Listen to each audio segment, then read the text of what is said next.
Hello everyone.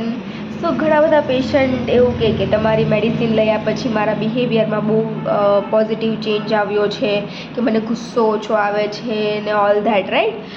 પછી એમના relative માટે બી એવું કહે કે શું તમારામાં એવી કોઈ મેડિસિન છે જેનાથી બિહેવિયર ચેન્જ થાય. સો ફર્સ્ટ ઓફ ઓલ, આ યુનિવર્સમાં એવી કોઈ મેડિસિન નથી બની જેનાથી તમારો બિહેવિયર ચેન્જ થાય, રાઈટ.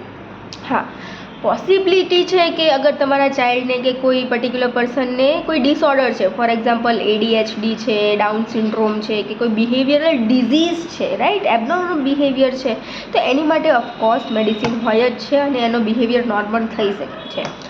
રહી વાત નોર્મલ પર્સનની, જેનું ફંક્શનિંગ નોર્મલ છે, તો યસ, બધા જ પર્સનના બિહેવિયર અલગ અલગ હોય.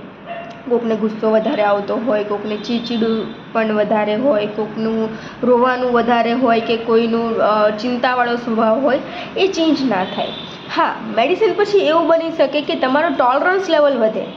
ફોર એક્ઝામ્પલ, કોઈ પર્ટિક્યુલર સિચ્યુએશન છે જે વારે ઘડીએ તમારી લાઈફમાં આવે છે અને પહેલાં તમે એકદમ એગ્રેસિવલી ઓર એકદમ એંગરમાં તમે રિએક્શન આપતા હોય, તો પોસિબિલિટી છે કે મેડિસિન પછી એ તમારો જે રિએક્શન કરવાનો ટાઈમ હોય ને પ્રોલોંગ થઈ જાય, કે એ વસ્તુ કે સિચ્યુએશનને ટોલરેટ કરવાની કેપેસિટી વધી જાય છે, બિકોઝ અમારી મેડિસિન ઇમ્યુનિટી પર કામ કરે, રાઈટ.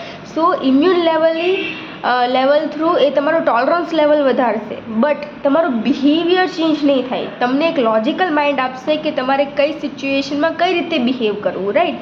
એની અન્ડરસ્ટેન્ડિંગ મેડિસિન આપી શકે, બટ તમારો બિહેવિયર મેડિસિન કોઈ દિવસ ચેન્જ નહીં કરે, right. Thank you so much.